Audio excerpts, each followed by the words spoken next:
Donc dans la section précédente, on a parlé de valeurs propres et on a trouvé une façon de les identifier. On a remarqué que les valeurs propres, c'était exactement les racines d'un polynôme caractéristique qu'on avait introduit à cet effet. Donc maintenant, on va se rapprocher un peu de ce qu'on a fait au tout début, où pour le cas des projecteurs et des symétries, on était parti d'une identité vérifiée par ces endomorphismes, une identité polynomiale en l'endomorphisme, dont on avait déduit toutes les propriétés intéressantes qui avaient permis donc de faire leur réduction et d'établir leur diagonalisabilité. Donc dans cette section, on va parler plus en profondeur de ces polynômes d'endomorphisme. Alors qu'est-ce que c'est? Donc je reviens aux notations d'avant, déjà introduites. On a un endomorphisme U. Donc qu'est-ce que c'est qu'un endomorphisme, un polynôme d'endomorphisme en U? Donc un polynôme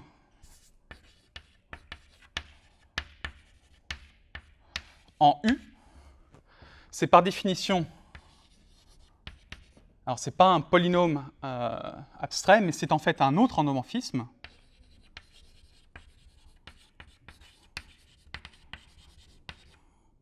Disons W, tel que il existe un entier P et il existe des scalaires, disons A0 jusqu'à AP,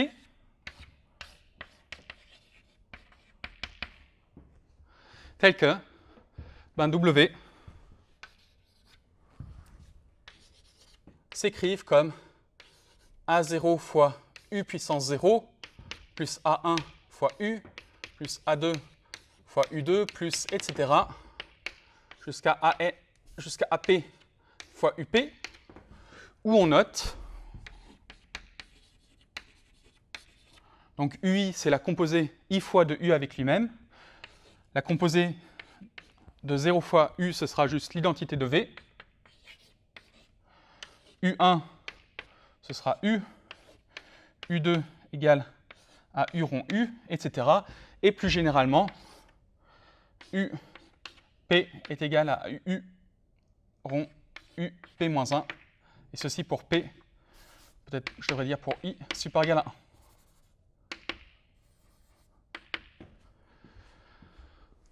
Ok, donc un polynôme en U, c'est un autre endomorphisme qui s'écrive d'une telle façon. Alors, on peut soit, à partir d'un endomorphisme, chercher des coefficients A0, AP tels que l'endomorphisme s'écrivent comme ça, ou alors, dans le sens opposé, on peut remarquer que ceci nous définit une application qui prend un polynôme, un coefficient dans K, et qui nous rend un autre endomorphisme de V. Donc, on va lire plus précisément, si A0, c'est la somme pour K, pour I allant de 0 à P des AI XI, et bien à lui, on va associer la somme pour I allant de 0 à P des AI U puissance I. Donc, ceci définit une application qu'on va noter phi indice U, dont on va étudier rapidement les propriétés. Alors, phi indice U a les propriétés suivantes. Donc, phi indice U est une application linéaire.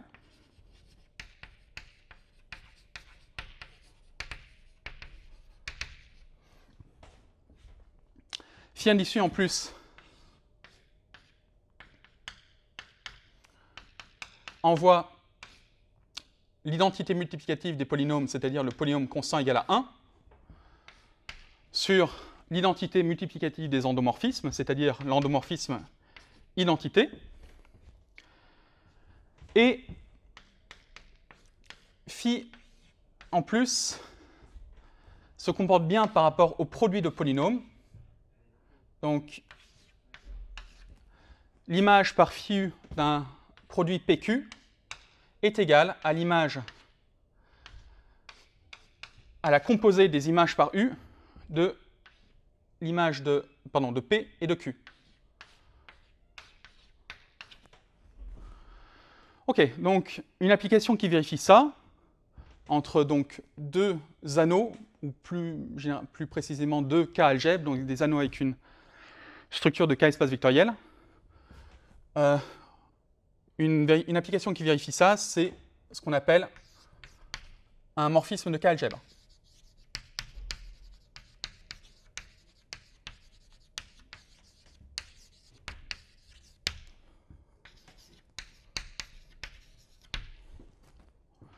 Alors, pour revenir à ce qu'on a raconté au tout début, donc, par exemple, sous forme de remarque, si P est un projecteur, alors, par définition, P2 égale à P, dit autrement, phi P de x2 moins x, qui est égal donc par définition à P2 moins P, est égal à 0. Et de même, quand on a une symétrie, c'est-à-dire un endomorphisme qui vérifie S rond S égale à l'identité de V, eh bien, on a que le phi S, l'image par phi S du polynôme x2 moins 1 égale à 0. Puisque ça, ce sera S2 moins l'identité. Donc, les relations qui définissent les symétries et les projecteurs, en fait, peuvent s'interpréter comme des polynômes qui annulent les applications phi correspondantes. Ok, alors,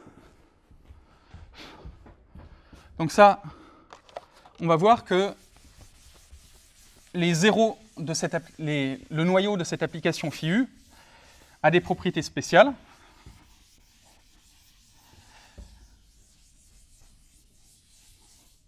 Alors déjà, remarquons la chose suivante. Donc, remarque. Ben, cette application phi U, nécessairement, elle admet un noyau, qui est non trivial. Et ça, c'est tout simplement pour des raisons de dimension. À gauche, on est de dimension finie, V étant de dimension infinie, V étant de dimension finie, disons n, les endomorphismes de V sont de dimension aussi finie, égale à n2. Donc ça, c'est car la dimension de L de V est égale à n2 qui est finie, tandis que la dimension de l'espace vectoriel des polynômes est infinie. Donc nécessairement, on a un noyau.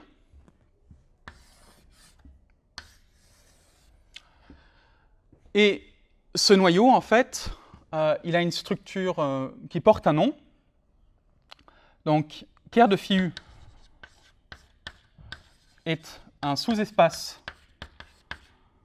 vectoriel de K de x qui a la propriété supplémentaire telle que, quel que soit P dans le noyau de phi U, et quel que soit Q polynôme quelconque, le produit PQ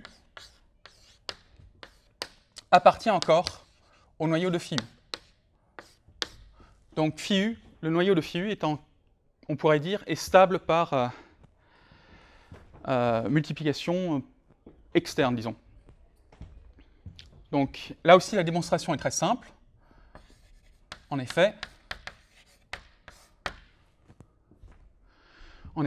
si je calcule phi U de PQ, ben après encore la propriété qui est au tableau à gauche, ça c'est égal à la composée des images de P et de Q respectivement. Et puisque P est dans le noyau de phi U, Ça, c'est égal à l'endomorphisme nul de V. Et donc, on compose par l'endomorphisme nul, on tombe sur l'endomorphisme nul de V. Ce qui démontre bien que le noyau PQ reste encore dans le noyau, pardon, que le produit PQ reste dans le noyau de phi U. Alors, on va se contenter d'énoncer le théorème qui permet de caractériser ces sous-espaces vectoriels, qu'on appelle des idéaux. Donc, ici, on pourrait dire, et on ne va pas vraiment entrer dans les détails, que ça veut dire que ce noyau est un idéal de l'anneau K de X. Donc on va juste énoncer le théorème qui va nous servir sur les idéaux de K de X. Donc, on va le lire tout de suite comme ça. Il existe un unique polynôme mu à coefficient dans K, tel que le noyau de phi U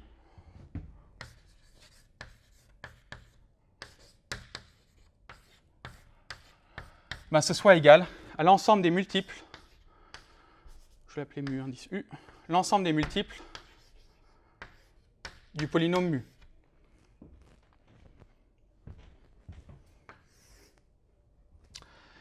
Et ce polynôme, un unique polynôme unitaire, ce polynôme est ce qu'on appelle le polynôme minimal de U. On appelle mu U le polynôme, ou on appelle plutôt polynôme minimal de U.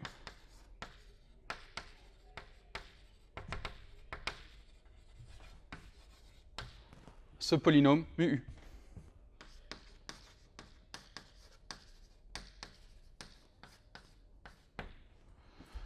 Ok, alors on va juste donner une idée de la démonstration qui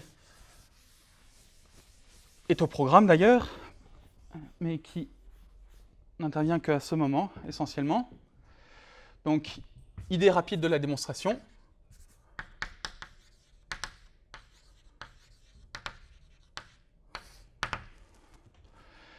Donc notons I,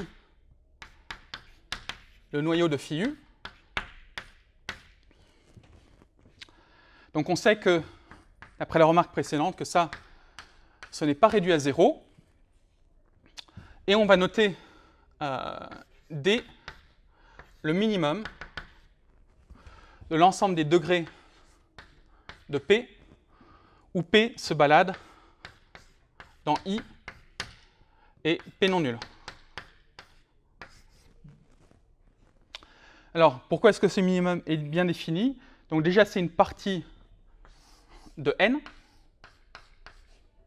puisque le degré, ici, on prend des degrés de polynômes qui sont non nuls, donc moins l'infini est exclu. C'est une partie de n, et en plus, c'est une partie non vide, puisque on sait que i contient des éléments non nuls. Donc, il y a bien au moins une personne là-dedans. Et donc ça, c'est une partie de n non vide. On sait que toute partie de n non vide admet un plus petit élément, et donc ce D est bien défini. OK, et à D correspond un certain polynôme qu'on va noter qu'on va noter P, donc soit P un polynôme dans I non nul, qui réalise ce degré, donc avec degré de P égale à D. Alors,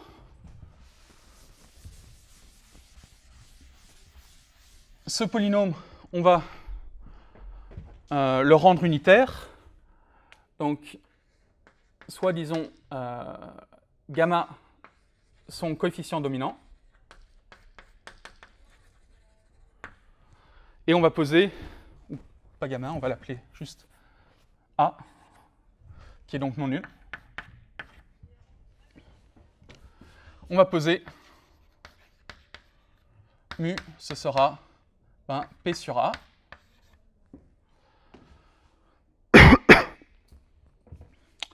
Et maintenant, on va exploiter l'outil de la division euclidienne pour établir le résultat. Donc, montrons que le noyau de phi u, c'est bien égal à l'ensemble des multiples de mu. Alors, il est évident que, donc là on peut dire aussi que ça c'est un élément du noyau de phi u, puisque c'est un sous-espace vectoriel. Donc on a bien par stabilité par produit, donc par cette propriété ici, l'inclusion dans ce sens-là. Donc d'après le fait que Ker de phi u est un idéal de Kx, donc, presque.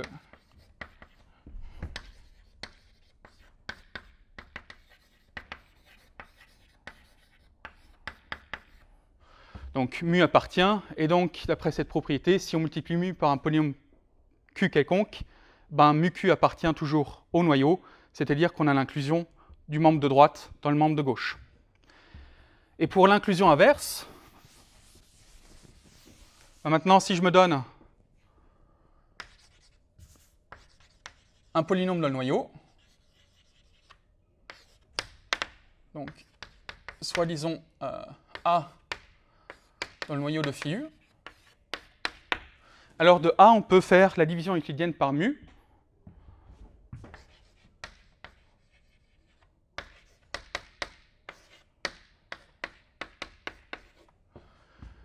Sa division euclidienne par mu. Division euclidienne que j'abrège en DE.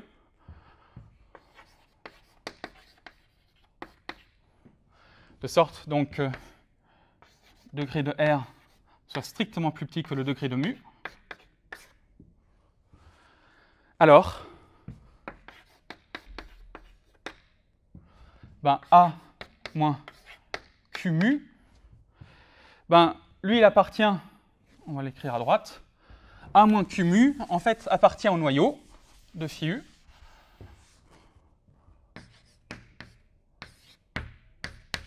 Donc ça, c'est un polynôme à coefficient dans K.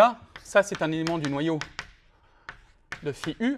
Et par le fait que ce soit un idéal, ça appartient encore au noyau de phi u. Donc ça, c'est le fait que Ker de phi u soit un idéal.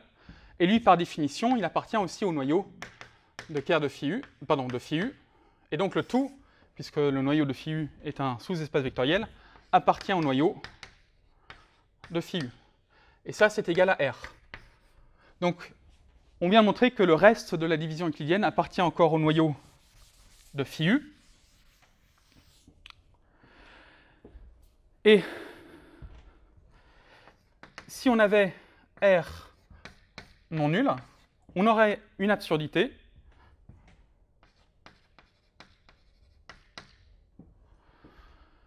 On aurait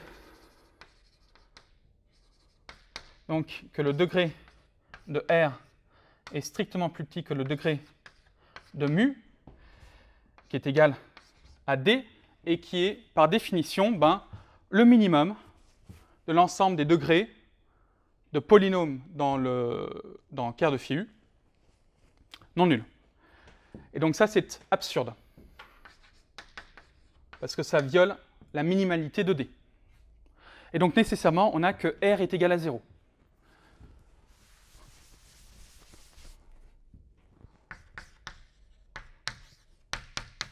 Et A est égal à Q mu, qui appartient donc à l'ensemble des multiples du polynôme mu. Ce qui conclut la démonstration. OK. Alors, on va juste, pour appuyer dessus, rétablir, dire la même propriété autrement. Donc, on vient de démontrer la chose suivante. Théorème. Il existe, alors on n'a pas montré l'unicité, mais ça c'est très simple. On va juste l'admettre. Il existe un unique polynôme mu unitaire avec la propriété suivante. Quel que soit le polynôme P à coefficient dans K, P de U, qui est une notation plus rapide pour l'image par phi U de P, P de U est l'endomorphisme nul si et seulement si mu divise P. Ok, donc c'est ça qui définit le polynôme minimal. Donc, on vient donc d'introduire le polynôme minimal d'un endomorphisme U. On avait déjà introduit son polynôme caractéristique. Il se trouve que le polynôme minimal va nous servir en fait à reconnaître les applications linéaires qui sont diagonalisables.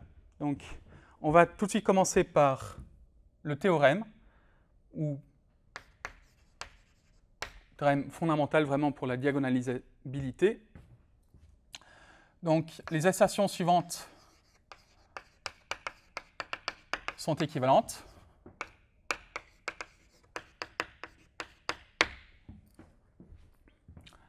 Donc 1,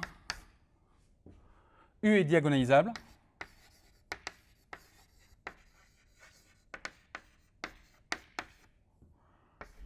2, le polynôme minimal de U est scindé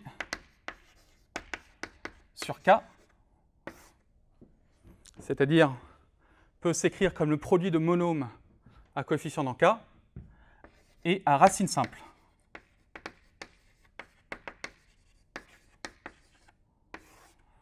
En d'autres termes, il existe des coefficients lambda 1 jusqu'à lambda R avec un certain entier R.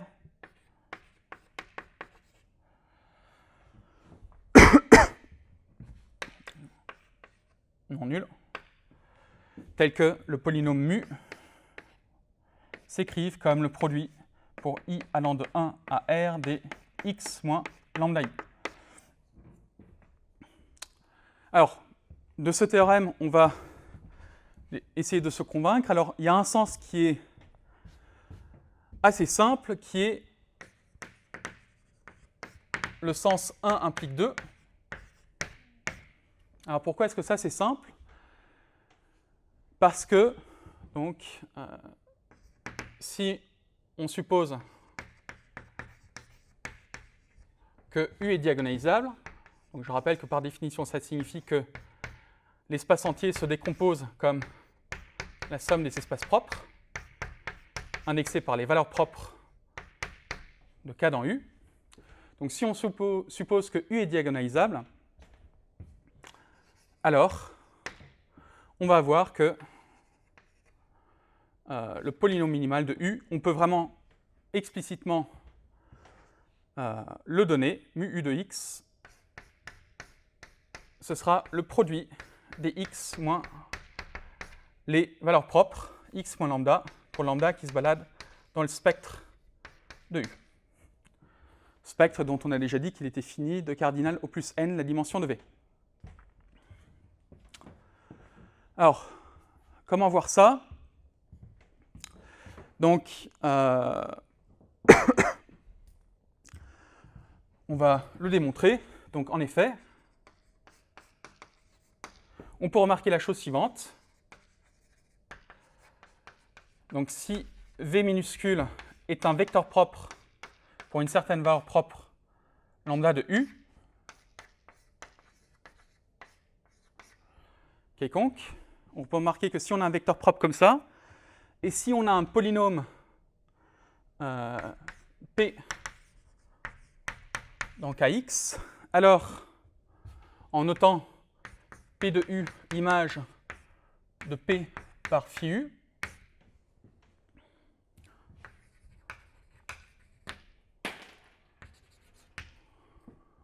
on a que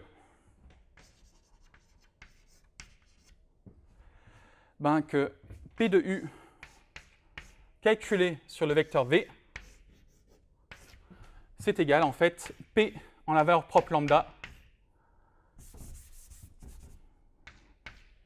P calculé en lambda, qui est maintenant un scalaire appliqué à V.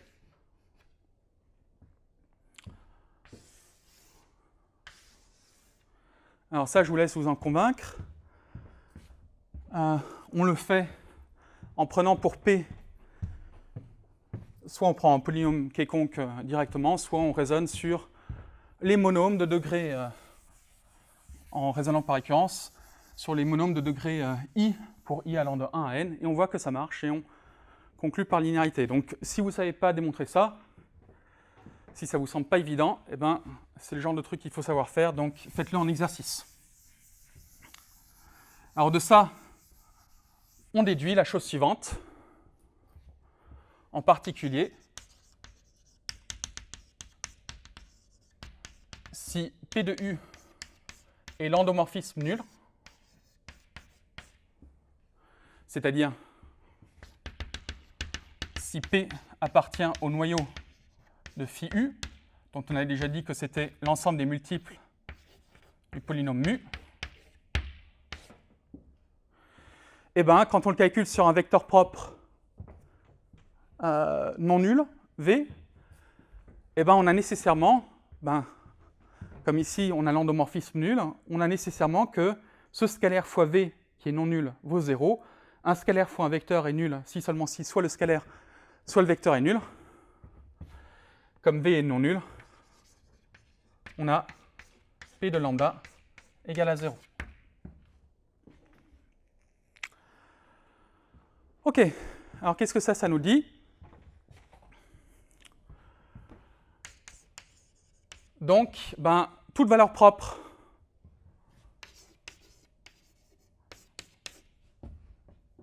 de U est racine, je réemploie la même notation, les racines dans U, dans K du polyminimal. Et comme ces racines sont, ces valeurs propres par définition donc, sont différentes, on obtient donc que le produit des x moins lambda, pour lambda qui se balade dans le spectre, divise le polynôme minimal. Ok. Alors ça, c'est vrai, indépendamment d'aucune hypothèse, enfin de toute hypothèse, c'est toujours vrai, ça. Et de plus, donc si je note ce polynôme P, ou disons pi, comme produit, de plus, et bien, pour toute valeur propre, pour tout vecteur, disons, x, élément de V, qui est la somme directe pour lambda élément du spectre de U des E lambda de U. Donc on redécompose comme avant, x égale la somme pour lambda dans le spectre des x lambda. On va voir que pi calculé en U, calculé en x, donne 0. En effet,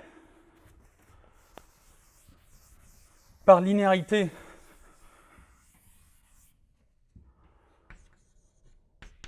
pi u en x est égal à la somme pour lambda dans les valeurs propres des pi u en x lambda. Et pi u de x lambda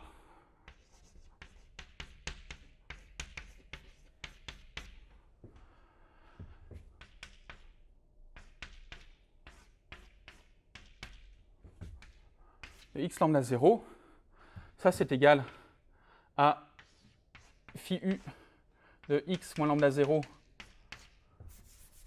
du produit des x moins lambda, lambda différent de lambda 0, et lambda qui se balade dans le spectre, fois x moins lambda 0. Donc ça c'est égal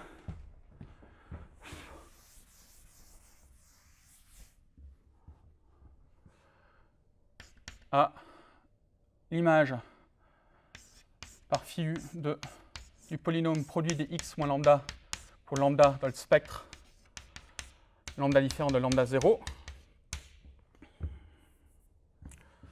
rond phi u de x moins lambda 0, le tout calculé sur le vecteur v, sur le vecteur x lambda.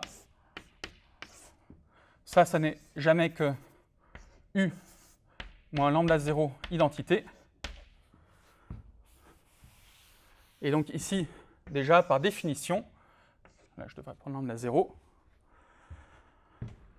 ça c'est égal à u de x lambda 0 moins lambda 0 x lambda 0, qui vaut par définition, puisque x lambda 0 est un vecteur propre, égal à 0. Donc c'est l'image de 0 par cette application linéaire. Ici, le tout est égal à 0. Ok, alors on ne va pas démontrer la réciproque, mais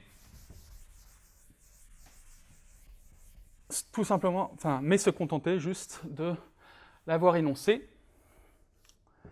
Ok, alors il nous reste donc une dernière chose à dire dans ce chapitre, qui est un peu plus technique, même si elle semble totalement évidente, mais elle ne l'est pas. Enfin, peut-être pas totalement évidente. En tout cas, ce n'est pas un théorème immédiat. Donc le théorème de Cayley-Hamilton qui va nous affirmer que le polynôme caractéristique est polynôme annulateur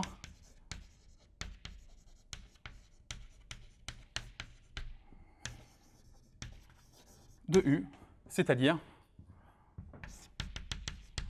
il appartient au noyau de phi U, idest, avec les notations qu'on a déjà introduites, qui U évalué en U, c'est l'endomorphisme nul. Dit d'une autre manière, avec la caractérisation qu'on a obtenue de ce noyau comme l'ensemble des multiples du polynôme minimal, le polynôme minimal de U divise le polynôme caractéristique. Alors, ça nous fournit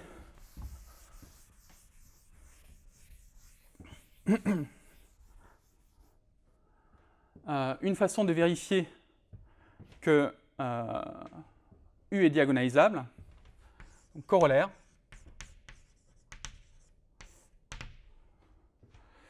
Donc, si le polynôme caractéristique de U est scindé sur K à racine simple,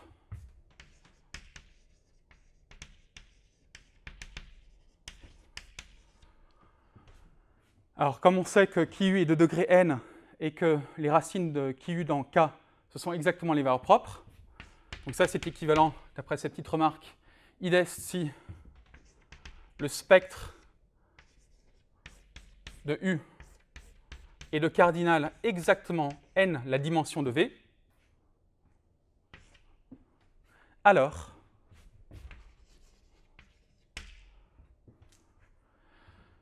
U est diagonalisable.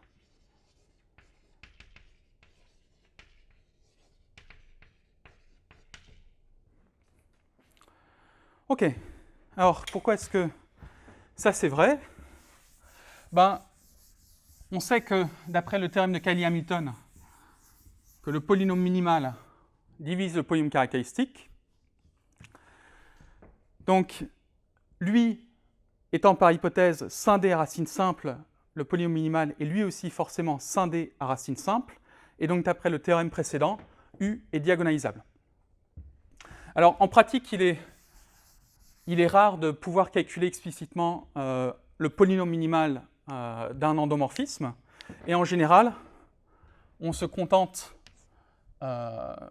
des conditions suivantes dans le théorème, donc, que j'avais énoncé au début. Donc on avait affirmé que les assertions suivantes sont équivalentes, LASSE, les assertions suivantes sont équivalentes. Donc la diagonalisabilité,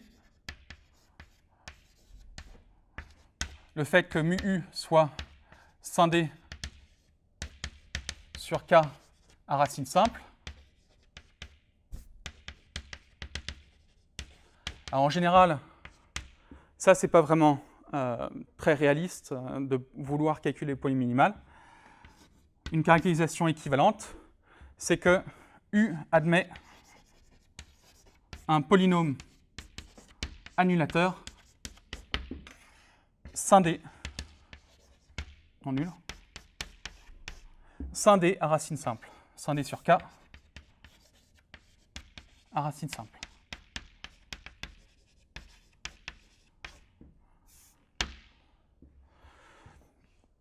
Ça, en général, c'est explicitement vérifiable si l'endomorphisme, on le comprend. Alors, on arrive à la conclusion de ce chapitre, qui est très riche en contenu. Je vais revenir rapidement sur les notions principales qu'on a rencontrées. Donc, la première chose qu'on a introduite, ce sont les espaces propres d'un endomorphisme U, qui était défini en fait pour n'importe quel scalaire lambda comme un certain noyau, et les lambdas qui produisaient un noyau non réduit à zéro étaient distingués, on les appelait valeurs propres de l'endomorphisme, et on le regroupait dans un ensemble qu'on notait le spectre. Ok, donc on avait obtenu comme premier résultat le fait que le spectre est fini, en tout cas quand V est de dimension finie, et que le spectre contient au plus dimension de V éléments. On avait admis, sans le démontrer, qu'on a toujours que les espaces propres sont en somme directe. Et à partir de là, on avait défini la diagonalisabilité d'un endomorphisme comme étant le cas de figure où cette somme directe en fait remplit tout l'espace. Et donc notre but avait été de déterminer des conditions vérifiables, des conditions équivalentes de diagonalisabilité. Alors ceci nous avait amené à parler d'endomorphisme de polynômes en U. Et on avait remarqué, donc, c'était le théorème sur les idéaux, qu'en fait, les polynômes qui annulent l'endomorphisme, donc qui sont appelés les polynômes annulateurs de U, en fait, sont relativement simples dans la mesure où ce sont tous en fait des multiples d'un unique polynôme unitaire qu'on avait appelé donc le polynôme minimal de U. Et on avait démontré en tout cas en partie le théorème fondamental de la diagonalisation qui affirme que la diagonalisabilité d'un endomorphisme donc, se voit donc, sur l'existence, par définition, ça c'est presque vide, l'existence d'une base de vecteurs propres ou de manière équivalente l'existence d'une base B dans laquelle la matrice de U est diagonale, ce qui dit exactement que c'est une base de vecteurs propres. Et on avait vu en tout cas une des implications, un sens de l'équivalence, que c'était aussi équivalent à ce que le polynôme minimal soit scindé sur le corps K et à racine simple. Alors par rapport à ça, je veux faire une remarque finale, c'est que lorsque le corps de base, c'est le corps des nombres complexes, d'après le terme de d'Alembert-Gauss, tout polynôme à coefficient complexe se factorise comme produit de monômes. Donc un polynôme complexe est toujours scindé. Quand on travaille donc avec des endomorphismes complexes d'un espace vectoriel complexe, en fait, pour caractériser la diagonalisabilité, le caractère scindé du polynôme minimal est une donnée. C'est toujours vrai. Donc il y a seulement à vérifier la simplicité des racines. Et ce qu'on fait en général, c'est qu'on utilise la condition équivalente 3' suivante, qui est, plutôt que de le faire avec le polynôme minimal qui est un peu difficile à cerner ou à trouver explicitement, il suffit de trouver un polynôme annulateur, non nul, scindé à racine simple. Ok, et en dernier lieu, on avait aussi introduit le polynôme caractéristique qui était défini, alors, suivant les conventions du programme un peu changeantes, comme ce déterminant là. On avait remarqué que les racines de ce polynôme caractéristique, c'est exactement les valeurs propres. Alors je l'affirme sans démonstration, mais c'est vrai aussi, c'est un exercice qui est bien à faire, que les valeurs propres, ce sont aussi exactement les racines du polynôme minimal. Et on avait admis, sans démonstration, et le programme ne requiert pas non plus de vous que vous sachiez le démontrer, on avait donc admis que le polynôme caractéristique est un polynôme annulateur de U. Alors merci d'avoir écouté ce cours, j'espère que ça vous aura apporté quelque chose et peut-être permis de comprendre des choses que vous n'avez pas comprises avant. Et sur ce, bon courage et peut-être à une prochaine vidéo.